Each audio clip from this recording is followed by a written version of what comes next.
નમસ્તે વિદ્યાર્થી મિત્રો, સાગર સ્કૂલ વતી આપનું હાર્દિક સ્વાગત કરું છું।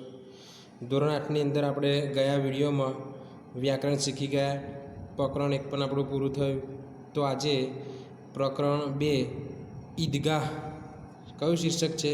ઈદગાહ, અને એના લેખક છે પ્રેમચંદ। એનો આપણે અભ્યાસ કરવાનો છે। આ પ્રકરણની અંદર એક પ્રેમચંદ જે લેખક છે એક બાળકની વાર્તા કરેલી છે। તો એને સમજતા પહેલાં આપણે એનો લેખક પરિચય અને એ પાઠમાં આવતી કેટલીક ઉપર છેલ્લી જે માહિતી આપેલી છે એનો આપણે અભ્યાસ કરીએ। જોઈએ, उपन्यास सम्राट प्रेमचंद का जन्म वाराणसी उत्तर प्रदेश के पास लम्ही नामक गांव में हुआ था। એટલે કે પ્રેમચંદનો જન્મ ઉત્તર પ્રદેશ જે રાજ્ય છે એની અંદર વારાણસીમાં એક લમ્હી નામનું ગામ છે, ત્યાં આગળ એમનો જન્મ થયો હતો। उनका बचपन का नाम धनपत राय था, એટલે કે એમનું બાળપણનું નામ ધનપત રાય હતું। आरंभ में वे नवाब राय उपनाम से उर्दू में लिखते थे। એટલે પહેલાં એમને જ્યારે શરૂઆત કરી લખવાની પુસ્તકો ત્યારે નવાબ રાયથી એ ઉપનામથી એ ઓળખાતા હતા। बाद में प्रेमचंद नाम से हिंदी में लिखने लगे, એટલે હિન્દી ભાષામાં એમને પ્રેમચંદના ઉપનામથી એમને લખવાનું શરૂ કર્યું। मैट्रिक उत्तीर्ण होते ही अध्यापक बने, किंतु गांधी जी के असहयोग आंदोलन में सक्रिय होने के लिए उन्होंने सरकारी नौकरी त्याग दी थी। मैट्रिक उत्तीर्ण એટલે કે પહેલાંના સમયની ધોરણ 10 પાસ કરે અને મેટ્રિક પાસ કહેવાતું હતું। એટલે તે વખતે એમને 10મું ધોરણ પાસ કરીને અધ્યાપક એટલે શિક્ષકની નોકરી સ્વીકારી, પરંતુ ગાંધીજી જ્યારે અસહકારનું આંદોલન ચાલતું હતું ત્યારે એ આંદોલનમાં ભાગ લેવા માટે એમણે પોતાની નોકરી પણ છોડી દીધી હતી। गोदान प्रेमचंद का सर्वश्रेष्ठ उपन्यास है। जो गोदान जो पुस्तक है ये प्रेमचंद उपन्यास ने लगतु एक पुस्तक है। उनकी कहानियाँ मानसरोवर भाग 1 से 8 से संकलित है। એટલે કે એમને જે કહાની એટલે કે વાર્તાઓ લખી છે એ વાર્તાઓનો એક પુસ્તક છે। પુસ્તક નામ શું છે? मानसरोवर भाग 1 से 8।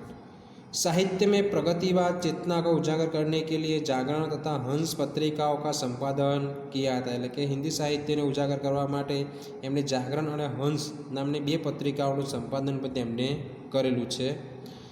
प्रेमचंद की भाषा बोलचाल के निकट ही है, એટલે કે પ્રેમચંદે જે ભાષાનો ઉપયોગ કર્યો છે સીધી સાદી અને સરળ સમજ પડે એવી ભાષાનો એમણે ઉપયોગ કરેલો છે। ईदगाह प्रेमचंद की अमर कहानी है। बराबर, ईदगाह जो एक वार्ता है अपनी प्रेमचंद की अमर कहानी जो खूब प्रख्यात है। कहानी का बाल नायक हामिद अपने दोस्तों के साथ ईदगाह जाता है। बराबर, वार्तानो जो नायक है ये नायकનું નામ શું છે? हामिद। हामिद एक છોકરાનું નામ છે અને એ છોકરો ઈદગાહ એટલે કે નમાઝ પઢવા માટે એના મિત્રો સાથે જાય છે। जब अन्य बच्चे खिलौने और मिठाई खरीदते हैं, हामिद अपनी बाल सहज इच्छाओं का दमन करके अपनी दादी अमीना के लिए चिमटा खरीदता है। એટલે કે જ્યારે આ બાળકો ઈદગાહ જવા નીકળે છે ત્યારે રસ્તામાં અથવા તો ત્યાં આગળ મેળો ભરાય છે, ત્યાં આગળ બધા એના મિત્રો જાતના રમકડા લેતા હતા, મીઠાઈ પણ ખાતા હતા, પરંતુ આ જે બાળક જે હામિદ હતો એ હામિદ આ બધું જ જોઈ રહ્યો હતો। આ રમકડા ન લેતા, મીઠાઈઓ ન ખાતા, પરંતુ એની જે દાદી હતી અમીના, એ અમીના માટે ચીમટો બરાબર છે ચીપિયો લે છે।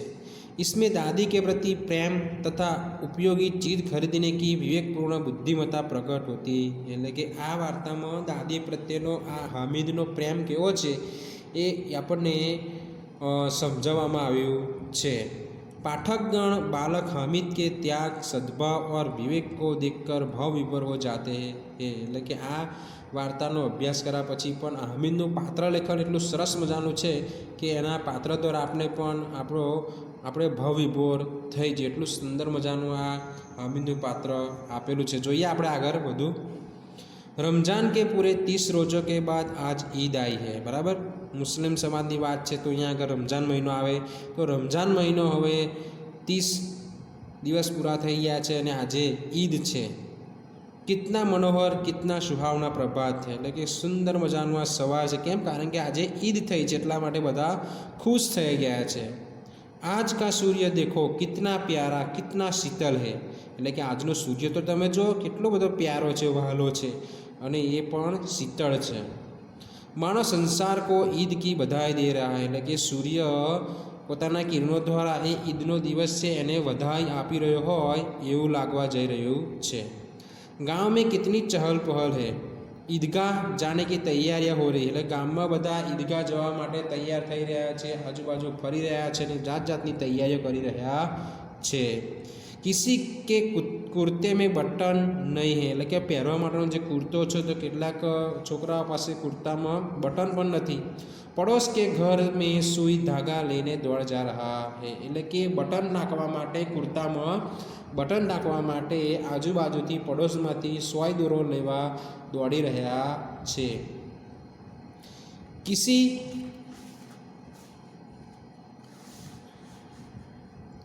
किसी के जूते कड़े हो गए, उनमें तेल डालने के लिए तेली के पास भाग जाता है, એટલે કે કેટલાક વ્યક્તિઓના જે બૂટ ચંપલ છે ચામડાના તે આગળ પણ એકદમ કડક થઈ ગયા છે તો એને પોલિશ મરાવવા માટે તેલીની ત્યાં જતા હોય છે।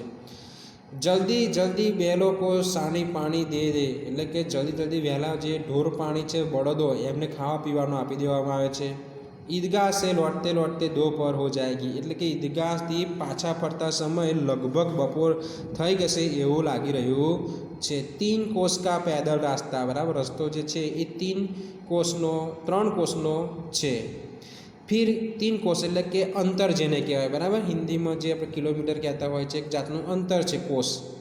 फिर सैकड़ों आदमियों से मिलना बैठना, અને ઘણા બધા વ્યક્તિઓ સાથે ત્યાં આગળ હળવા મળવાનું રહે છે। दोपहर के पहले लौटना असंभव है, એટલે કે બપોર પહેલાં પાછું આવવું એક શક્ય નથી। લડકે સબસે ज़्यादा પ્રસન્ન है, એટલે કે છોકરાઓ ઘણા બધા ખુશ હતા। किसी ने एक रोज़ा रखा है वह भी दोपहर तक, એટલે કે કોઈક માણસે એક જ રોજો રાખ્યો છે એ પણ બપોર લગીન જ। किसी ने वह भी नहीं, लेकिन ईदगाह जाने की खुशी उनके हिस्से की चीज़ है, ઘણા જણાએ રોજા રાખ્યા છે તો કેટલાકે રોજા પણ નથી રાખ્યા, પરંતુ ઈદગાહ જવાની ખુશી છે એ ખૂબ જ બધાને લાગી રહી છે। રોજે બડે બુઢ્ઢો કે લીએ હો ગए, બરાબર જે રોજા રાખવાના કોના માટે હોય છે, મોટા લોકોને વૃદ્ધો માટે હોય છે। इनके लिए तो ईद है, रोज ईद का नाम रटते थे, आज वह आ गई, ઘણા સમયથી બધા માણસો બાળકો બધા ઈદની રાહ જોઈ રહ્યા હતા પણ આજે ઈદ થઈ ગઈ છે। अब जल्दी पड़ी है कि लोग ईदगाह क्यों नहीं चलते, હવે વહેલી ઉતાવળથી બધા વિચારી રહ્યા છે કે આપણે ઈદગાહ જવા માટે નીકળી જવું જોઈએ। उनकी अपनी जेबों में तो कुबेर का धन भरा हुआ है, એટલે કે એમની ઘણા બધા જોડે ઘણા બધા પૈસા પણ છે। बार बार जेब में से अपना खजाना निकाल कर गिनते हैं और खुश होकर फिर रख देते हैं, ઘણા બધા છોકરાઓ વારંવાર પોતાના ખિસ્સામાં રહેલા પૈસા ગણી રહ્યા છે અને પાછા એ ખિસ્સામાં મૂકી રહ્યા છે અને પૈસા ગણવાનો આનંદ લઈ રહ્યા છે। महमूद गिनता है 1 2 10 12, उसके पास 12 पैसे है, बराबर। एक प्रश्न मोहम्मद के पास कितने पैसे है, तो मोहम्मद के पास 12 पैसे, એટલે કે મોહમ્મદ એક ગણે છે પૈસા ત્યારે એની જોડે 12 પૈસા નીકળે, એટલે કે 12 રૂપિયા નીકળે છે। મોહસિન કે પાસ 1 2 8 9 15 पैसे, બરાબર। મોહસિન કોણ છે, આ જે હામિદ છે એનો મિત્ર છે તો મોહસિન પાસે કેટલા પૈસા છે, 15 પૈસા છે। इन्हीं अनगिनित पैसों से अनगिनित चीज़ें लाएंगे, એટલે આ અગણિત પૈસા છે એની બધી ઘણી બધી વસ્તુઓ લાવશે। खिलौना मिठाइयाँ गेंद और आने का और जाने क्या क्या, બરાબર ઘણું બધી વસ્તુ લાવશે, રમકડા લાવશે, મીઠાઈઓ લાવશે, દડા લાવશે, ઘણું બધું લાવશે। और सबसे ज़्यादा प्रसन्न है हामिद, અને સૌથી વધુ ખુશ હોય તો કોણ છે, એ હામિદ। ગરીબ सूरत दुबला पतला लड़का, बराबर एनु मोढुं गरीबाईथी भरेलुं छे। दुबळो पातळो छोकरो छे जिसका बाप गत वर्ष हैजे की वेट हो गया, बराबर हैजे एक जातनो रोग जेने कॉलेरा टाइफॉइड कहता होय छे, तो ये हैजे की बीमारी से उसके पिता मर गए हैं। फिर एक दिन माँ भी मर गई, थोड़ा समय पछी एनी माँ पण मरी जाए छे। अब हामिद अपनी बूढ़ी दादी अमीना के गोद में और उतना ही प्रसन्न है, हवे एना माँ बाप नथी, एना माँ बाप मरी गया छे, कोना, हामिदना माँ बाप बंने मरी गया है, त्यारे छोकरो पोतानी दादी अमीना पासे रहे छे। हामिद के पाँव में जूते नहीं लगे, हामिदना पगमां चंपल पण छे नहीं। सिर पर एक पुरानी टोपी એટલે માથા પર જૂની ટોપી છે। जिसका गोटा काला पड़ गया है એટલે કે ટોપી કાળી પડી ગઈ છે। फिर भी वह प्रसन्न તેમ છતાં એ બાળક ખુશ છે। अभागिनी अमीना अपने कोठारी में बैठी रो रही है એટલે કે એની અમીના જે દાદી છે એ પોતાની રૂમમાં બેઠી બેઠી રડી રહી છે। आज ईद का दिन और उसके घर में दाना नहीं है। કેટલું બધું કરુણ દ્રશ્ય જો તમે, આજે ઈદ થઈ છે, બધા લોકો પૈસા ભર્યા છે, ઘણું બધું ખાવા પીવાનું લાગે છે, ત્યારે અમીના બરાબર પોતાના પુત્રનો પુત્ર જે છે હામિદને ખવડાવવા માટેના ઘરમાં એક પણ અનાજનો દાણો નથી। इस अंधकार और निराशा में वह डूबी जा रही है એટલે કે આ તકલીફથી એ ખૂબ જ નિરાશ થઈ રહી છે। किसने बुलाया था इस निगाड़ी ईद को? એ પોતાની જાતને પ્રશ્ન કરે છે કે આ ઈદને કોને બોલાવી તે હવે આવી ગઈ કેમ? કારણ કે મારી પાસે પણ પૈસો નથી, ખાવા પીવા માટે અનાજ પણ નથી, હું આ તહેવાર કેવી રીતના ઉજવું? બરાબર। તો વિદ્યાર્થી મિત્રો આજે આપણે આટલું જોયું, તો હવેનો પછીનો પાઠ આપણે આવતા વિડીયોમાં જોઈશું।